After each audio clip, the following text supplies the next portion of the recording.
एक नेता ने दिल्ली में पिछले सप्ताह राहुल गांधी जी को जान से मारने की धमकी एक तरीके से दिया था। जब उन्होंने कहा कि राहुल गांधी जी संभल जाओ, नहीं तो आपका भी वही हाल होगा जो आपकी दादी का हुआ। हम सब लोग जानते हैं कि स्वर्गीय इंदिरा गांधी जी ने अपनी छाती पे 34 गोलियां खाई थी और शहीद हुई थी। हम सब लोग जानते हैं कि राहुल गांधी जी के पिता, जिन्होंने शांति वार्ता शुरुआत करी, इस वजह से उनके जिस्म के चीथड़े उड़ा दिए गए। आप उस व्यक्ति को, जिसके परिवार में, जिसके पिता ने, जिसकी दादी ने शहादत देश के लिए दी, आप उनके बारे में ऐसा कहते हो कि आप संभल जाओ, आप बोलो मत कुछ भी, नहीं तो आपका भी वही हाल होगा जो आपकी दादी का हुआ है। भारत के अंदर राजनीति इससे ज्यादा निचले स्तर पे नहीं गिर सकती।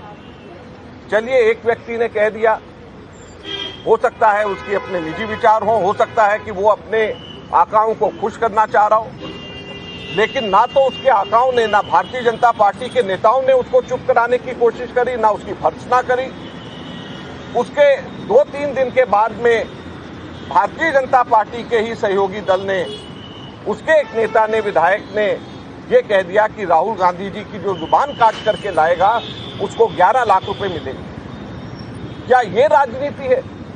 आपको जिसकी बात पसंद नहीं, आपको जिसकी आवाज पसंद नहीं, आपको इसलिए उसकी बात पसंद नहीं, इसलिए उसकी आवाज पसंद नहीं क्योंकि वो अक़लियत की बात करते हैं, माइनॉरिटीज की बात करते हैं, दलितों की बात करते हैं, पिछड़े वर्गों की बात करते हैं, मजदूरों की बात करते हैं, संविधान को बचाने की मांग करते हैं, इसलिए आप कहते हैं कि उसकी जुबान काट लेगा जो उसको 11 लाख मिलेंगे। आपको उसकी आवाज, उसकी बात पसंद नहीं, इसलिए आप कहते हैं कि तुम्हारा भी वही हाल होगा उसी तरीके से जो तुम्हारी दादी का हुआ था। मैं एक चीज बता देना चाहता हूं भारतीय जनता पार्टी को, ये कांग्रेस पार्टी है और ये राहुल गांधी है। जान से मारने की धमकी से हम लोग किसी भी तरीके से डरने वाले नहीं हैं। यहाँ पे कांग्रेस के लाखों करोड़ों कार्यकर्ता तैयार हैं अपनी छाती आगे करके, जान से मारना है हमें मारिए, लेकिन हमारे नेता की आवाज कभी बंद नहीं होगी, हमारे नेता कभी चुप नहीं होंगे।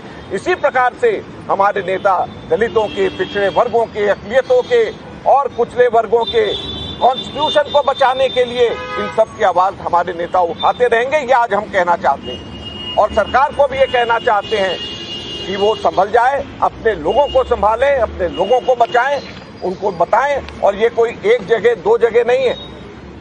जो व्यक्ति इनको पसंद नहीं आता उसको ये खट से उसको कहते हैं कि ये आतंकवादी है, उसको आतंकवादी ब्रांड कर देते हैं। एक मंत्री भारत सरकार का इसलिए उनको राहुल गांधी जी को आतंकवादी ब्रांड कर दे क्योंकि जो राहुल गांधी बोल रहे हैं वो उनको पसंद नहीं। तो ये कहाँ की राजनीति है?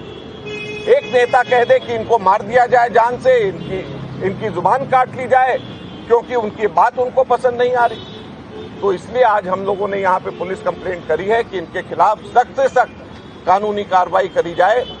आज सरे चौराहे पे बीच में पब्लिक मीटिंग के अंदर अगर कोई व्यक्ति ये कहे कि इनका वही हाल होगा जो इनकी दादी का है, मैं समझता हूँ कि इससे ज्यादा बड़ा सीधे के सीधे जान से मारने की धमकी कानूनन तौर के ऊपर नहीं हो सकती। इसलिए हम पुलिस को कह रहे हैं कि इस पे कार्रवाई होनी चाहिए और इनके ऊपर एक्शन लिया जाना चाहिए। के खिलाफ मुकदमा दर्ज करने की आपने शिकायत है, नाम बताइए। हम लोगों ने एनेक्सर दिए हैं और 4 लोगों के खिलाफ में, जैसे मैंने कहा कि दिल्ली के अंदर एक उनके पूर्व दिल्ली के जो विधायक हैं, भारतीय जनता पार्टी के नेता, शिवसेना के जो महाराष्ट्र के विधायक हैं जो भारतीय जनता पार्टी के समर्थक हैं, उनके बारे में, केंद्र सरकार के अंदर पंजाब से पहले और अब राजस्थान से आए हुए सांसद मंत्री हैं उनके बारे में, और एक यूपी से मिनिस्टर हैं जिन्होंने परसों उन्होंने भी राहुल जी के खिलाफ में बोला है।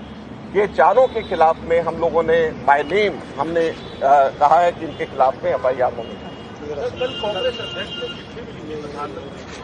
इससे पहले आप लोग लगातार इस बात को उठा रहे हैं, तब से अब तक बीजेपी की ना टॉप लीडरशिप से कोई बयान आया है, ना ही गृह मंत्रालय इसके सामने अब पूरा मामला बनता है, इस बातों का नहीं आया। ये चुप्पी को कैसे देखते हैं? देखिए, इसमें एक सवाल और कनेक्ट है। आपको याद होगा गृह मंत्री के खिलाफ जो है कांग्रेस के नेताओं की तरफ से इसी तरह से टिप्पणी की गई थी, जिसमें मुकदमा भी दर्ज हुआ था, कार्रवाई। देखिए, बड़ी सीधी सी बात है कि इस तरीके की टिप्पणी राहुल गांधी जी के खिलाफ में जो करी गई आज तक के इतिहास में कभी भी ऐसा नहीं हुआ, ये अप्रत्याशित है। और ये भारतीय जनता पार्टी के नेताओं का फर्ज बनता है